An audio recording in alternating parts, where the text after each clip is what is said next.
চালাগাং বাজারে এসেছি, করবুক মহকুমার অন্তর্গত।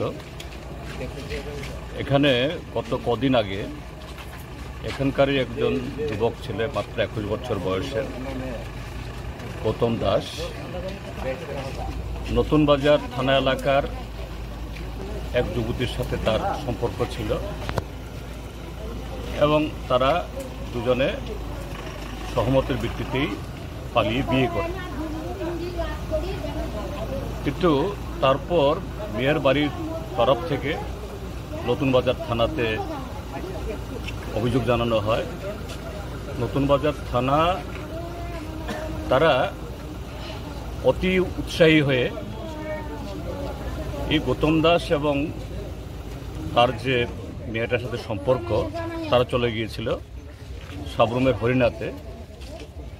সেখানে মাঝরাতে গিয়ে তাদেরকে ধরে নিয়ে আসে। তো ঠিক আছে, যদি কোনো মেয়ের অভিভাবক যদি এভাবে অভিভাবকদের না জানিয়ে কোনো মেয়ে চলে যায়, পুলিশের কাছে যদি অভিযোগ জানানো হয়, নিশ্চয়ই পুলিশ তারা কিছু পদক্ষেপ গ্রহণ করবেন, খোঁজখবর নেবেন। এবং এই জায়গাতে এটাকে অপহরণ, অর্থাৎ অনিচ্ছাকৃতভাবে মেয়েটাকে উঠিয়ে নিয়ে গেছে। মেয়েটার বয়স কি 18-র কম? তাহলে 18-র কম হলে ইচ্ছাকৃতভাবেও সে যেতে পারে না। পুলিশের নিশ্চয়ই সে দায়িত্ব আছে সবসময়। কিন্তু দুর্ভাগ্যের হলো যে মানুষের জীবন, মানুষের অধিকার রক্ষা করবে সেই নতুন বাজার পুলিশের অফিসারের নেতৃত্বে গৌতম দাসকে নিয়ে আসা হলো নতুন বাজারে, এবং সেখানে তার বিরুদ্ধে কোনো ধরনের কেস না করে, তার বিরুদ্ধে কোনো কগনিজেন্স না নিয়ে তাকে ছেড়ে দেওয়া হলো। আর তার যে সাথে সম্পর্কিত মহিলা, তাকে তার বাপের বাড়িতে উঠিয়ে দেওয়া হলো। এবং থানা থেকে বের হবার পরেই এই মেয়ের আত্মীয়রা এবং আরও কিছু স্থানীয় মাতব্বর, এবং অভিযোগ হলো এতে নতুন বাজার থানারই পুলিশের অফিসার, এই পুলিশের কনস্টেবল বা এসপিও এরকম কয়েকজন আছেন। এরা সবাই মিলে অমানসিকভাবে তাকে মারল। দুদিন বাদে এই প্রচণ্ড মারধরের পর তার শরীরের এই সমস্ত শুরু হলো। এরপরে জীবিতে গিয়ে তার প্রাণ চলে যায়।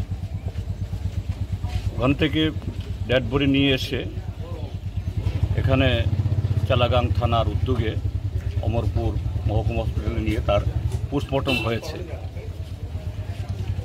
কিন্তু দুর্ভাগ্যের আজ পর্যন্ত এই চালাগাং থানার তরফ থেকে কোনো আসামিকে বাই নেম 6-7 জনের নাম দিয়ে এফআইআর করার পর কোনো উদ্যোগ নেওয়া হলো। এগুলো পত্রপত্রিকায় দেখার পর আমি আজকে এখানে এসেছি প্রকৃত ঘটনা জানতে।